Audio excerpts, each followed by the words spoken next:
So, who will read today? I can read, Ranganath. Okay, Tarika. Okay, agreed. So, we start reading. Everybody has got the text? Yeah, Yes. go ahead. Yes.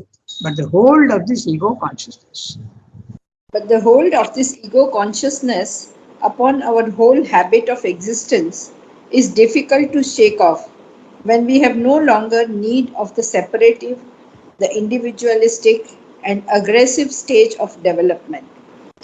When we would proceed forward from this necessity of littleness in the child soul to unity and universality, to the cosmic consciousness and beyond, to our transcendent spirit stature. It is indispensable to recognize clearly, not only in our mode of thought, but in our way of feeling, sensing, doing, that this movement, this universal action, is not a helpless, impersonal wave of being which lends itself to the will of any ego according to that ego's strength and insistence. It is the movement of a cosmic being who is the knower of his field, the steps of a divinity who is the master of his own progressive force of action. As the movement is one and indivisible, so he who is present in the movement is one, sole and indivisible. Not only all result is determined by him, but all initiation, action, and process are dependent on the motion of his cosmic force and only belong secondarily and in their form to the creature. Okay, so to understand this para, we go back to our famous example of the sea and the wave. Okay, that will make it very clear. So what he is saying is, we'll read the thing and then I'll go on referring to the image. Then we'll become very clear. It will become clear what he's saying. So the problem is the ego. Okay, the main feature of ignorance in the level 1, the main feature is ego. And what is ego? Don't constantly the mind goes back to the idea of ego is sense of superiority, insistence on one's own ideas and one's own desires. That is not that's a result of the ego. The ego is the sense of separateness from everybody else. You feel yourself to be quite separate from the world, which is not a fact at all. Okay, you are actually one, and you are just one wave in the sea, and the wave is thinking that it is the sea is there for its own benefit. Okay, it's not like that. It's the sea that is actually making the wave. So the wave does not understand that. The wave is you, me, everybody else. And we feel that the world is there for my exploitation. It is there, I can derive whatever I want, I can do in the world. This is what he's saying. So when you have outgrown the need of the ego and your consciousness has gone sufficiently high and you go even to the cosmic consciousness, when you feel yourself to be one with everybody, the ego is not easy to get rid of. Okay? And that is the reason why, where is the ego then? It's there in the mind, life, and body at level 1. Your consciousness is at level 2 in the spiritual planes of consciousness. When you have got rid of your the identification with body, mind, life. That's what Sri is saying. Now he is explaining this position, the relation between the sea and the wave. Okay. So, but the hold of this ego consciousness upon our whole habit of existence is difficult to shake off when we have no longer need of the separative, the individualistic, and aggressive stage of development. Okay? In the beginning, you remember, he is saying that the ego is very, very useful because aggressively you have to insist on your own individuality and you have to develop yourself. If you don't develop yourself, you will not be able to do anything afterwards later on. So you have to develop your capacities, your mind, your vital, your emotional being, and even your body development. All this should be there. And naturally then you have to concentrate entirely on yourself. So aggressive stage of development. And note the the phrase is separating. You are quite separate from everybody else and the world. The world is outside you, and you have nothing to do with the world except that you are using the world for your own development. Individualistic, limited only to the individual you. Okay? And it's very difficult to get rid of the ego. Your consciousness has got rid of the ego. You are in the level 2. But the consciousness, the ego in the body mind life continues to exist. That's what Srila is saying. Why is Srila insisting on this? Because the ascetic and the Mayavadin and the Jnanavadins, all these people, they are not interested in the body mind life. They say, what does it matter to me if the ego is still there? I am rejecting it in any case. But Srila can't do that. Why? Because his body mind life also has to be perfected.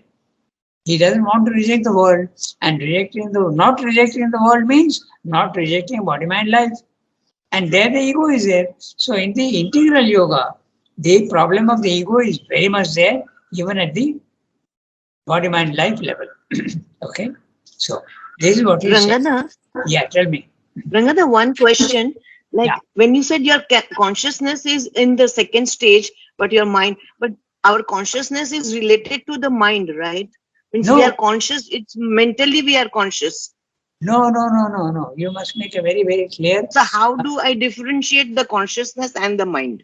You will differentiate at that time. Just as you can think that your body is separate from you yourself. Okay?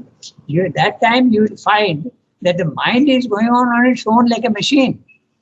That time you will realize. Now it is very difficult to realize because we are identified with our mind, our vital, and our body. We feel that this is me. Okay? The emotions are mine. The thoughts are mine. But when your consciousness goes out, the soul and the consciousness, then you realize that all the time I was thinking that mind is my consciousness is in the mind. But now I see that my consciousness is outside and the mind is still going on like a machine, having thoughts. That you realize. Now we don't realize that. That is what is meant by identification with the mind, life, body. The sense of being separate from the mind comes by watching your thoughts. That's not very easy, but if you go on watching your thoughts while they are occurring, there will be a distance between the thinker and the thought. And slowly, the thinker will, the one who is thinking, will separate himself and see that he is actually not thinking. The thoughts are going on mechanically in the mind. I am outside. I am just watching my thoughts. I am just watching my emotions. That is what is meant by the liberation. Liberation means you are not identified anymore with your mind, your vital, and your body. That's what is meant. Okay. So that when I'm watching my thoughts, it is not the mind which is watching. I mean, a separative mind which is watching, or it is something else. it is the mental Purusha, but you are thinking that it is my thoughts. Do you feel that it is somebody else's thoughts? No. No. But, so when your consciousness separates itself, then you will see that the consciousness is separate from the mental consciousness. Look, one thing you must understand. Consciousness is something fundamental. Okay, it is there at all the levels. It is there, consciousness is there at the highest in the form of chit. Then when it comes down, it goes on taking it's like coming down in the staircase. Okay? When you are at the top of the stairs, you are identified with that top. When you are down in the middle, you are identified with the middle. And when you are down in at the foot of you are identified with that. So the consciousness goes on identifying itself with whichever level it is in. So when you are at the highest level, your consciousness is that of the divine. When you are in the spiritual planes of consciousness, your consciousness is spiritual, separate from body, mind, life. When it descends even into the lowest level of level 1, then your consciousness has become mental consciousness, vital consciousness, and physical consciousness. The consciousness is something different from all these. The consciousness is something fundamental. But it goes on taking the stance of wherever it is. So it has taken the stance of the mental consciousness, and you think that you are the mind and your thoughts are your own. They are not. Okay? Again, we go back to the wave and the sea. The sea is sending and creating the wave. But the wave is going on insisting that I am the independent of the sea. Okay? The sea is there for my exploitation. But when the wave disappears and becomes the sea itself, then you realize that the wave is dependent on the sea. Okay? In other words, your consciousness is depending on the entire universe. Now, the body mind life depends on that. Okay? It's not independent at all. But at mental level, we are able to see that the thoughts are not ours. Like when we talk to someone or whatever, today someone told me this, then my mind is influenced by that thought. It is not mine really, but it has entered me. Yeah. Suppose that- we are talking about someone who just said this, whatever. I'm talking of thoughts which are originated in your mind, not somebody else's mind. No, You but- are you think that these are my thoughts. Why should we bring in the thought of others coming into me? No, that's not my thought. Certainly not. Yeah, but most of the time our own thoughts are not there. No, we are all the time influenced by whatever we are learning, whatever we are. What is ours Seeing. actually? Listen, Tarika, Huh. now at 11:30, you have to go back home and you have to have your lunch. Yeah. Whose thought is that? Yeah, Your thought. yeah. You have to, now I have to go to kindergarten. Whose thought is that? It's your thought. Yeah, but these are just very different thoughts, no? That are practical. This okay, now I have to do this, now I have to do this, now I have to. These are practical thoughts. But at another level, there are thoughts which are mostly created by others who are entering us, no? But you accept them. Then once we accept, they become ours. What you are saying is okay, but that's not the issue here. In fact, if you we accept or sometimes we don't accept. Why do you say we accept always? We don't accept sometimes. Isn't Yeah. it? Yeah. You can't make. If we accept, they become ours. They enter into your mind and you think that you are thinking others' thoughts. Okay. They enter your mind and you say that now I have become aware of that other man's thought. But that is the thought then. The identification ceases. I don't think it's that difficult to understand. You realize that you are not the thinker. The thoughts are being put into you. Also, if you are very, very, very conscious, sometimes you will see that movements of emotional movements sometimes are contagious. If someone else is angry, you can also become angry. It travels from outside and enters you. Okay, so this is what has to stop, and that happens when you can separate yourself from your body mind life. The identification with body mind life ceases, and then you enter the spiritual plane of consciousness, which is the self, which is the Brahmic consciousness. So when that happens, the ego movement is still there in the body mind life. But you are not the body mind life anymore. You are pure soul, you are pure consciousness. You are situated up there. You can see your body outside yourself. See, this is, Rangada, yeah, when we are watching our thoughts, so who is we? your mental Purusha. The mental Purusha is watching the thought. But you are not able to really watch the thought separately. You are still thinking it is part of me. It's a whole process. It takes a long time to separate. See, I'll make it even more specific. Okay. Today, if you think, okay, that I was in Singapore for a month, okay, that's a thought which you have now in your mind. All right. Yes. Now, could you have had that thought, okay, when it is occurring? Then there is a watcher and the watched.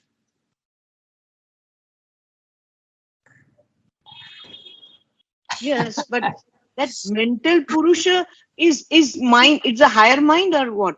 No, it's not higher mind. It's a mind which has got a personality. There is a mental Purusha, there is a vital Purusha, there is even a physical Purusha. Okay? Purusha is the consciousness, the conscious being. So that same conscious being at the mental level is mental Purusha. And the same consciousness coming down becomes the vital Purusha with a lesser consciousness.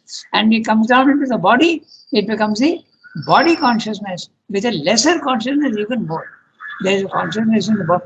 Consciousness is something fundamental you have to realize. Okay? It's not that it is produced by you. It is a fundamental thing. It goes on taking different stances. No, the Rangada, when you see that your one anger is coming into you, that is the mental Purusha which sees, or it's the vital Purusha which sees?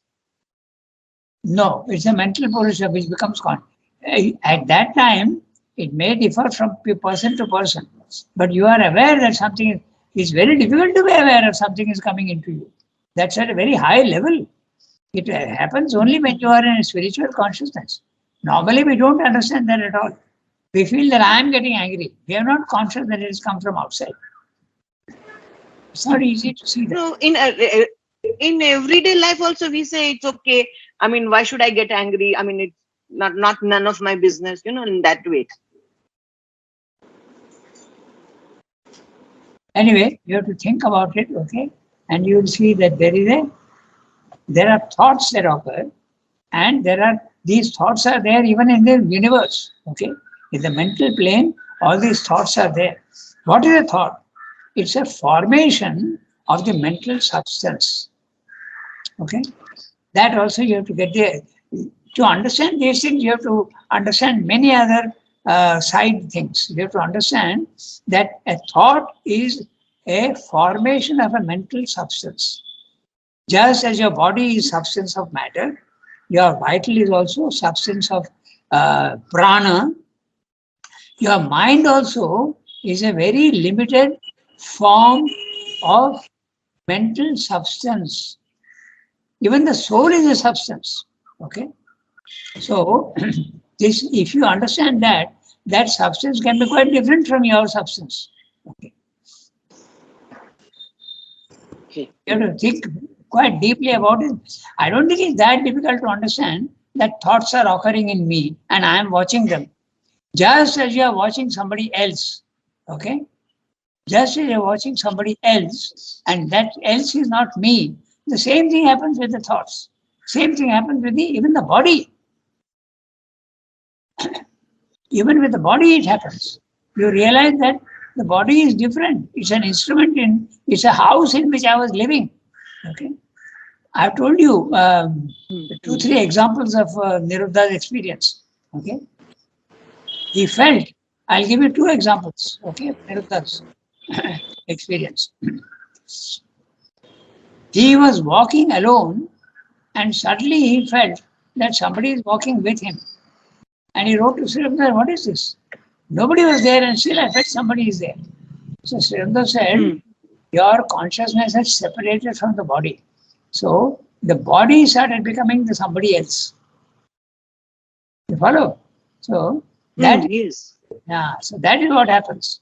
Then your thoughts also. So that is the subtle body. It's not the subtle conscious body. Consciousness. It's the body consciousness. Okay. Not the body consciousness. It's your consciousness at the full consciousness. Depends at which who is experiencing that. Mostly it's the mind, the mental consciousness, which goes into the outside the body mind life. And when it goes outside, it feels somebody is there with me.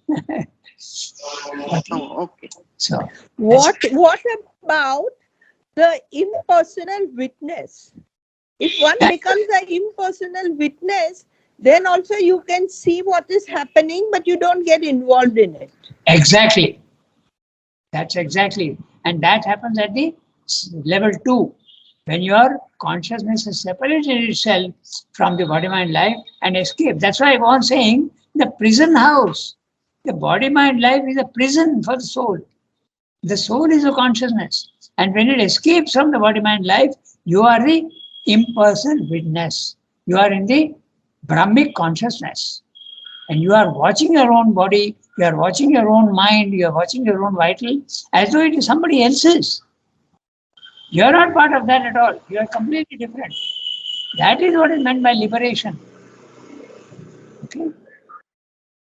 These ideas. Rangada, Yeah, tell me. Rangada, can you say when our soul identifies itself with the body, body, life, mind, our soul think itself as ego. Can you say this way?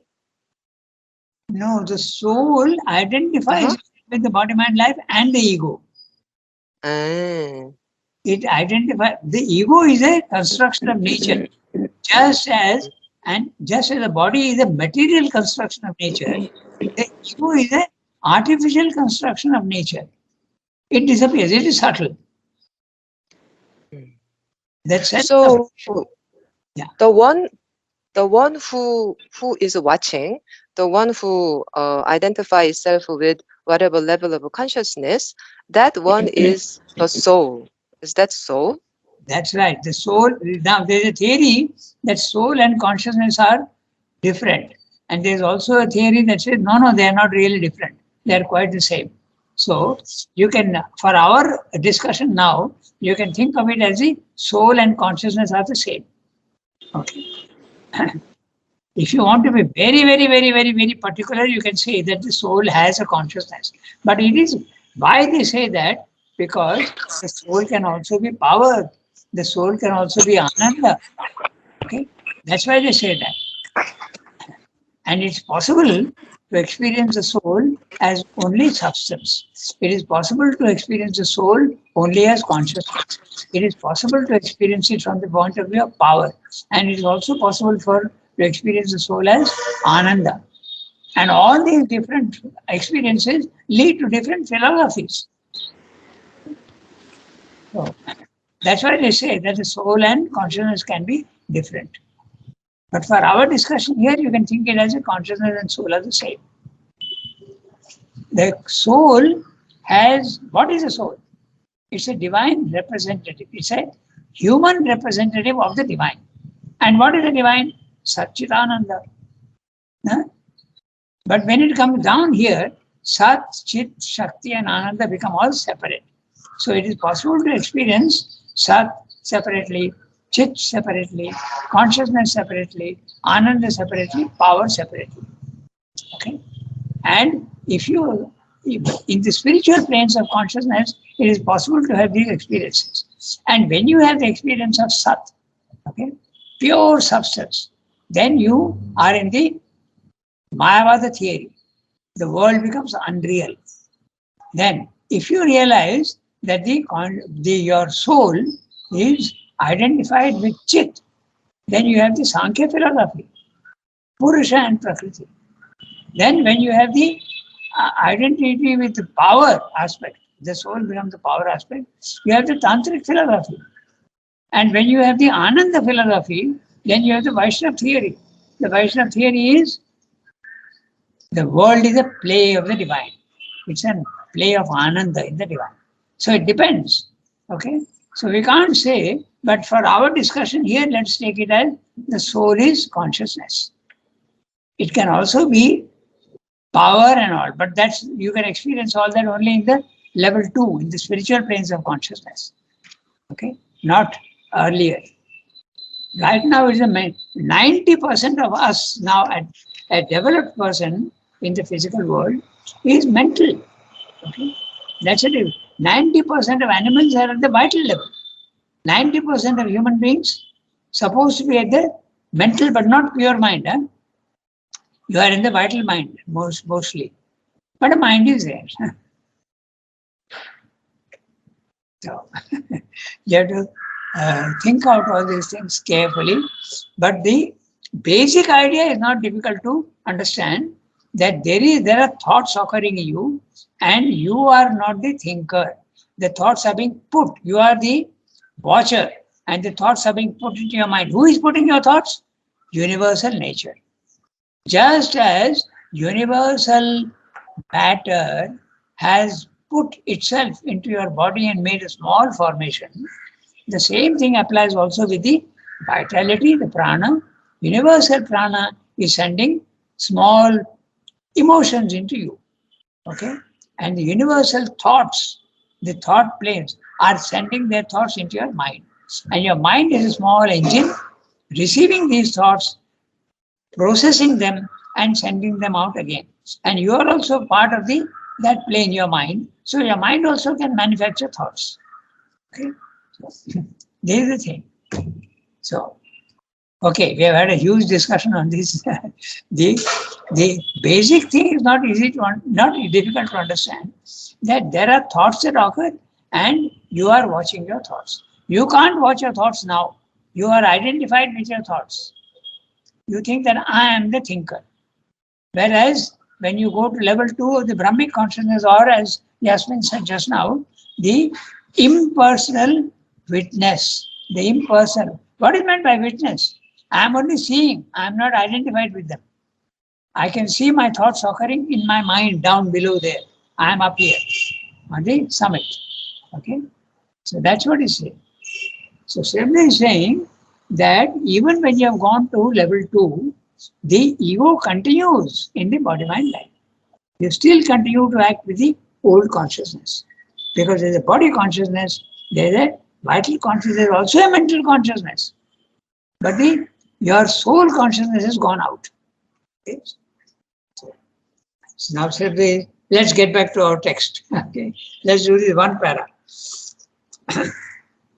But the whole, I'm beginning again from the beginning, huh? But the hold of the ego consciousness upon our whole habit of existence is difficult to shake off when we have no longer need of the separative, individualistic, aggressive stage in development. When does this happen? When you get liberation.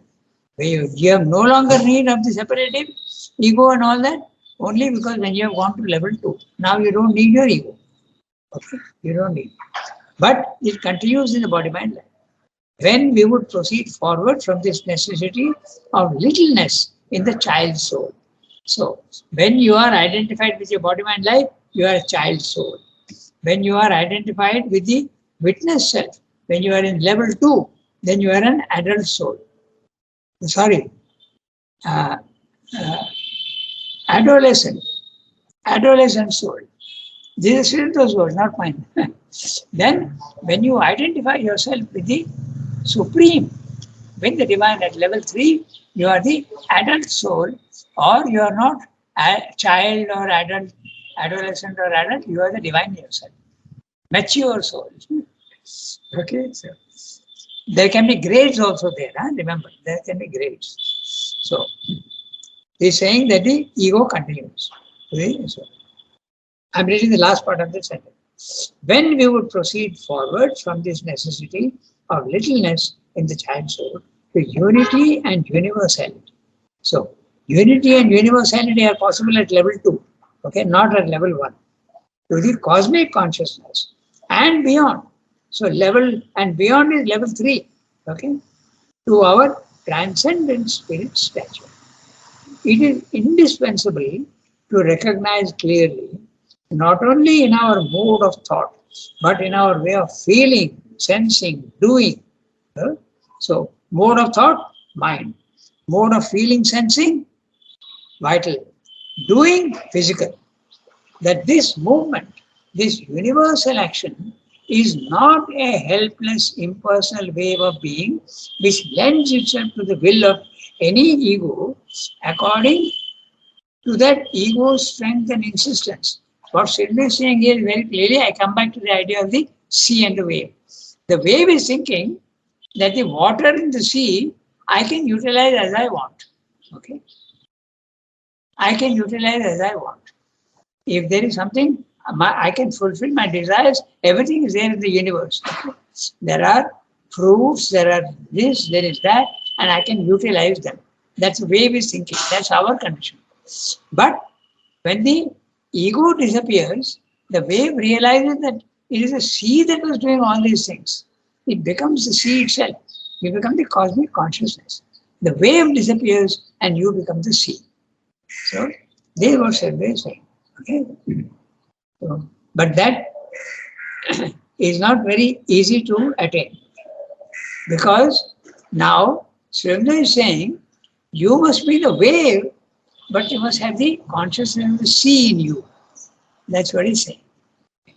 You must have, continue to exist in your body, mind, life and not remain outside, like in level 2. Not liberation, but liberation of, he uses two words. Liberation of soul is when your soul consciousness rises to level 2 and feels itself to be not the body, mind, life. But Srimna wants you to have the liberation of the nature. In other words, the ego in the body, mind, life also must disappear. You should be able to enter into your body, mind, life and still have the consciousness of the cosmos in you. You must be a wave. You must not lose your wave form. You must be a wave, but you must have the consciousness of the sea in you. You must not feel that you are separate. You must feel that you are one with the sea. That's what. So, similar terms is the liberation of the soul, the liberation of Prakriti, liberation of nature, liberation of body, mind, life. That is the intention in the integral yoga, not in the other yogas. The other yogas are very satisfied with level 2. So let the body, mind, life go, it will disappear. But my consciousness is now free. I can do what I want with my consciousness. I can disappear into the infinite. I can remain in the any world I want. Okay, Jana Loka, Tapo Loka, Brahma Loka, okay, Ananda Loka. I can remain wherever I want. All these planes are in the level 2. But Srimdu says, why not go to level 3 and take birth again and come down into body, mind, life without ego, without being captured by the senses and becoming free.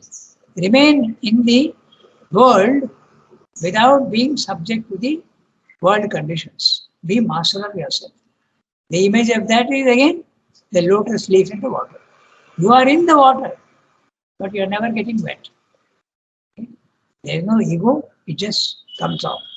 They also use the image of the duck back. Huh? The duck back also, the duck is swimming in the water, but its feathers remain dry. It doesn't get wet. That is what Srimad is. So let's get back to our text. Okay, so now he's saying this universal action is not something that every ego can use for itself. No, it is the universal action that is creating the wave. You are the individual human being is not utilizing the universe as he wants, not at all. It's a universal universe which is molding you. Okay, it very much molds you. Okay, and determines what you are. That's what he said. Now I come to the next sentence. In the movement of a cosmic being, who is a knower of his field, the steps of a divinity, who is the master of his own progressive force of action. Okay? It is a movement. What is the universe he telling? It's a movement of a cosmic being, who is a knower of his field, the steps of a divinity, who is the master of his own progressive force of action. The sea is not for your benefit. The sea is something which is created by the divine at the highest level, and it is a force. The divine is doing what he wants with the ocean. And the ocean is creating small waves, which are the human beings. The divine creates the cosmos, and the cosmos creates the individual. And the individual is the body, mind, life. Okay? Master of his own progressive force of action. As the movement is one and indivisible, at the level 2, the movement is one and indivisible, the universe is one and indivisible. Even science has recognized that now. Okay? Science also knows that the whole universe is one. Okay? Organic whole. It's not separate things collected together. It's one organic whole. As the movement is one and indivisible, so who is present in the movement is one soul and indivisible. So the divine is there in the universe also. So you as an individual who feel yourself to be separate should realize that you are not separate and you have to become one with the universe and one with the divine on top. Not only all result is determined by him means the Lord, but all initiation, action, and process are dependent on the motion of his cosmic force and only belong secondarily and in their form to the creature. Now, this last sentence, I'll give you an example, then you will understand. So someone comes and tells me that you are not free at all. You are a slave of nature. I say, what nonsense you're talking? How can I be slave of nature? Look, if I agree with what you're saying, if when I'm thirsty, I'm forced to drink water. Yes, I'm a slave to my thirst. And the thirst is being put into me by nature. So I agree. But now I'm not thirsty. And yet I decide to go and drink a glass of water. So I don't need to. I'm doing it by my own accord. Okay? You can argue this with the person who is telling me that you are a slave. I am not a slave. I am deciding myself that I want to drink water. I don't need to drink water. I am not a slave to thirst. Thirst is not there, yet I am drinking. So that's my argument against you. So what will he answer? The one who is telling you that you are a slave? Even this thought has been put into you by the universe. You follow? So everything is determined. Now read that sentence again and then you will see what is there. Not only all result is determined by him, but all initiation, okay, action and process, initiation, okay.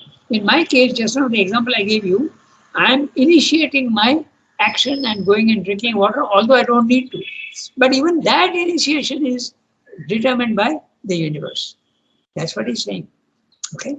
All initiation, action and process are dependent on the motion of the cosmic force and only belong secondarily and in their form to the creature.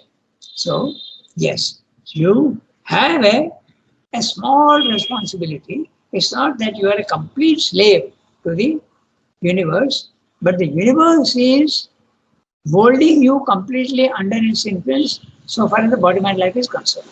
But a body-mind life is not the only thing you have. You have a soul.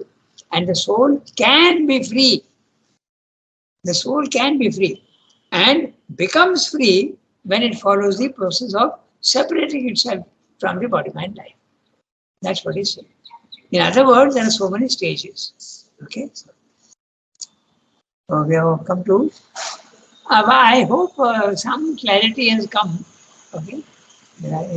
Because he is going to tell you now that there are various stages of this separation of body-mind life. There is first level 1, level 2, level 3, level 4. We have already discussed that in the beginning. First is the ego. Second is the ego can become a real nuisance in society. So society steps in and says, no, I will lay down certain rules which you have to follow. So those are the social rules. Social conduct is determined by the collectivity. Then the third level, morality. What is right and wrong. The social conduct has nothing to do with right and wrong. It is just something mechanical. As I told you, you have to obey traffic rules. Okay? The society is insisting on that. Everybody has to pay their taxes. Another instance. There is nothing moral or immoral about it. It's a rule. It's society which is insisting on that. But the third level, morality, is the individual who decides what is good and what is bad. And finally, the spiritual level, where all rules and all standards are all thrown out, and you have total liberty. Sarva dharman parityajya mamekam sharanam praja. That's the fourth and final, highest level of contact. That's what it means. 8:40, so we have to stop here. Next, I don't know. We have spent a good deal of time, but I imagine that it's not very difficult to understand this. That there are thoughts and You can watch your thoughts, but you are identified most of the time with your thoughts. You feel that you are thinking. You are not thinking. The thoughts are put into you, and you are identifying yourself with it and thinking that I am doing. I give you another instance to make you understand this. Okay, it's like the nature is making the tree grow. The tree is growing, but the tree doesn't think that I am growing because it doesn't have an ego. But nature is also putting thoughts into your mind. Nature is putting emotions into your body, into your vitals, and also putting food into your body. And you think that I am eating, I am emoting, I am having thoughts. That's because you have an ego. But the tree doesn't have an ego. Okay? But it's a very, very low level. Okay? At the same time, you can use the tree doesn't have an ego, human beings have an ego, and the yogi also does not have an ego when he goes up. But the body mind life will continue to have the ego. Ego is a transitional being. It's in between. You can get rid of it with some difficulty, not easy. Okay, so we stop here today. Suki, we'll have Merci beaucoup. Okay. Yes, I will make a note. Well, we had a long discussion, but Thank you, Rangada. Thank you, Rangada. That helps. That helps our understanding, definitely. Yeah, yes. But what then must be the situation? This you are. Right? Yes, I will make a note there. Okay. Au revoir, everybody. Thank you, Rangada. Okay.